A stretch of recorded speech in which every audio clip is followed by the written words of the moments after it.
Welcome to Nansa Channel. Channel yang insya Allah akan istiqomah dalam membagikan ilmu pengetahuan. Bagi yang belum subscribe, silahkan klik tombol subscribe terlebih dahulu karena itu gratis, gak bayar.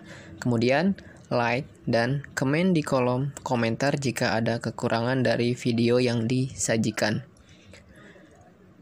Minta dukungannya demi memajukan channel ini supaya dapat lebih banyak memberi manfaat kepada halayak ramai. Terima kasih.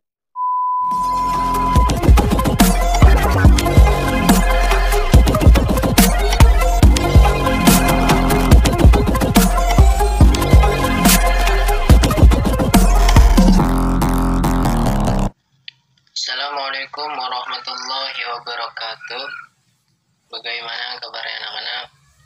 Semoga kalian baik-baik saja, sehat walafiat, tetap dalam lindungan Allah Subhanahu wa taala. Amin ya rabbal alamin. Oke, kita akan membahas materi berikutnya ya pada semester genap ini. Oke, sebelum kita memulai materi kita yang baru ini, langkah baiknya kita berdoa terlebih dahulu.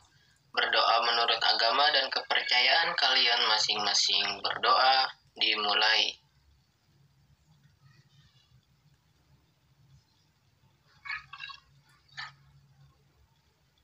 Oke, selesai. Oke, pada sebelum atau di akhir tahun 2020 ya kemarin ya, sempat ada kabar bahwa kita akan mengadakan sekolah offline, alias datang langsung tatap muka ke sekolah ya, belajar seperti biasa. Begitu sudah ada kabar seperti itu, kemudian kita itu para guru-guru sudah mempersiapkan semuanya sebenarnya, terutama tim satgas sekolah ya yang di SMP Nusantara 1. Nah, karena tim satgasnya termasuk saya sendiri ya, jadi kita tuh bersama tim sudah menyiapkan semuanya, sudah mengatur bagaimana posisi duduknya dan dijadwal ya. Jadi satu kelas misalkan ada 30 siswa, berarti itu satu kelas hanya 15 ya, jadi bagi dua kelas. Kita sudah atur sedemikian rupa begitu. Kita ingin ketika kita ingin mengambil atau meminta surat pernyataan bahwa untuk membuka sekolah offline untuk SMP Nusantara 1, ternyata pagi itu juga dapat kabar dadakan ya dari Gubernur Banten bahwasanya ada penundaan sekolah offline tatap muka yang isunya itu dijanjikan pada tahun 2021 Januari ya. Ya. Jadi ya bagi kalian, bagi kita semua ya yang menginginkan sekolah offline memang banyak ya. Karena sekolah offline ini kalau menurut saya kurang efektif ya dalam pembelajaran. Mendingan kita offline sekalian ya. Jadi kita bisa tatap muka langsung seperti itu ya. Tapi bagaimanapun juga kita harus tetap mengikuti aturan pemerintah ya. Jadi seperti itu. Oke, jadi kita hanya bisa berdoa ya, semoga pandemi ini cepat berlalu. Amin ya rabbal alamin. Dan kita semua dapat berkumpul kembali, dapat bertemu kembali, melakukan KBM offline di sekolah kita SMP Nusantara 1. Oke. Ya, kita langsung aja ke materi pembahasannya. Pada kesempatan kali ini kita akan membahas tentang penjernihan air. Masih pada mapel prakarya. Dalam penjernihan air ini kita nantinya akan membahas 3 hal penting ya. Yang pertama itu ada sumber daya air. Kemudian yang kedua ada pengertian air bersih dan pemanfaatannya. Kemudian yang ketiga ada jenis penjernihan air. Oke, we are going to next. Nah, di sini ada sumber daya air. Yang pertama ya, pembahasan kita yang pertama itu ada sumber daya air. Sumber daya air ini berasal dari bumi dan tergolong sumber daya alam yang dapat diperbarui. Nah, secara umum itu jadi sumber daya air itu dapat terbagi menjadi dua ya, ini secara umum, yaitu air permukaan dan yang kedua air tanah. Nah, air permukaan ini apa aja sih? Air permukaan ini itu yang kita sering lihat atau kita kunjungi ya, seperti laut, ya, danau, dan juga sungai. Yaitu termasuk dalam kategori air permukaan. Sedangkan air yang tanah itu ada apa aja? Ya, contohnya seperti sumur ya.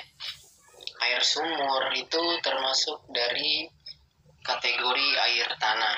Nah, nanti juga air tanah juga akan terbagi dua lagi ya. Ada air tanah dangkal dan juga air tanah dalam. Oke, we are going to.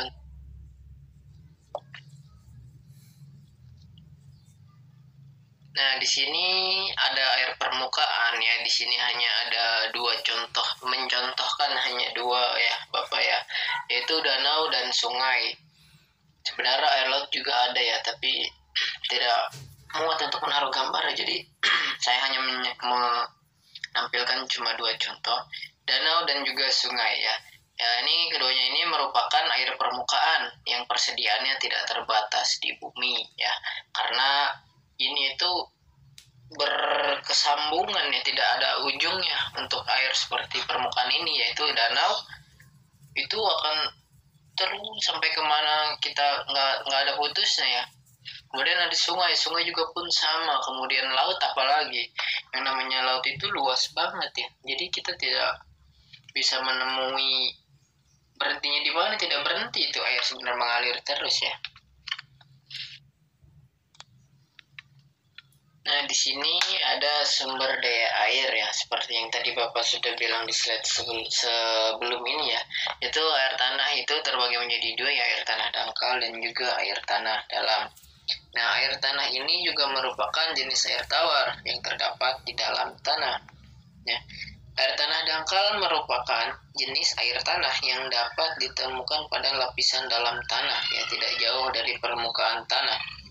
Nah, jadi kedalaman air tanah dangkal ini sekitar 0 sampai 25 meter dari permukaan tanah. Air tanah dangkal biasanya berpengaruh pada kondisi cuaca. Jika musim hujan, kandungan air tanah akan melimpah. Namun sebaliknya, jika pada musim kemarau, jumlah air tanah itu menjadi sedikit. Nah, di sini Bapak mau mencontohkan di rumah Bapak sendiri itu di daerah Batu Ceper. Itu di rumah orang tua Bapak masih menggunakan sanyo. Nah, di sanyo ini kedalamannya ya kira-kira ya seperti ini, 0 sampai 25 meter. Tidak lebih dari itu. Nah, itu memang terbukti benar ya. Ketika memang musim hujan itu akan sangat melimpah sekali air keluar ya, dari ketika kita menghidupkan sanyo itu keluar banyak, kencang, maksudnya kencang keluar beda. Nah, kemudian pada saat kemarau keluar tetap keluar tapi volumenya kecil, beda dengan yang musim hujan ya dengan melimpahnya air. Kalau kemarau ini agak berkurang, keluar tetap keluar tapi volume air yang keluar itu kecil, tidak besar ya, tidak banyak ya. Jadi seperti itu. Air tanah dangkal ya, kedalaman itu sekitar 0 sampai 25 meter ya, tolong dicatat itu. Nah, kemudian di sini ada air tanah dalam.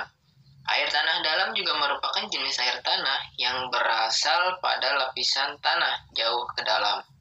Nah, air tanah dalam ini diperoleh melalui pengeboran karena letaknya yang dalam. Pengeboran untuk mendapatkan air tanah dalam ini biasanya berwujud sumur ya. Air tanah dalam biasanya dikonsumsi oleh masyarakat. Air tanah dalam yang jernih dapat langsung dikonsumsi. Nah, jadi air tanah yang dimaksud dalam ini contohnya seperti sumur. Nah, sumur itu kan membuatnya melalui pengeboran ya. Jika kalian biasanya sumur air ini digunakan oleh masyarakat perkampungan. Contohnya seperti di Jawa Tengah ya, tempat orang tua Bapak itu dari Bapak di daerah Kebumen itu masih menggunakan sumur sebagian masyarakatnya. Meskipun sudah ada 1-2, tidak banyak ya yang menggunakan sanyo, jet pump atau satelit. Nah, tidak semua ya, hanya tertentu saja. Kebanyakan itu masyarakatnya masih menggunakan sumur. Contohnya seperti apa nih? Kita lihat ke next slide. Nah, ini contoh air tanah dalam ya. Masih menggunakan sumur seperti menggunakan timbaan ya. Ada juga di tempat ibu dari bapak ya, itu di daerah Purbalingga, masih Jawa Tengah dua-duanya ya, Kabupaten Purbalingga. Itu di Purbalingga masih menggunakan sumur ini juga sebagian masyarakatnya. Tapi ya tidak sedikit juga yang menggunakan sanyo atau jet pump atau juga satelit ya. Jadi seperti itu. Jika kita ingin menemukan air sumur ini ya masih berada di daerah-daerah ya, daerah masyarakat dalam, itu masih banyak menggunakan sumur ini. Mungkin yang bapak tahu di mana ya, hanya di Jawa aja sih, karena kalau bapak mudik itu kan pasti menggunakan sumur ini di kampung. Mungkin di daerah-daerah lain juga masih banyak ya menggunakan air tanah ini, terutama di daerah-daerah pedalaman ya, seperti itu.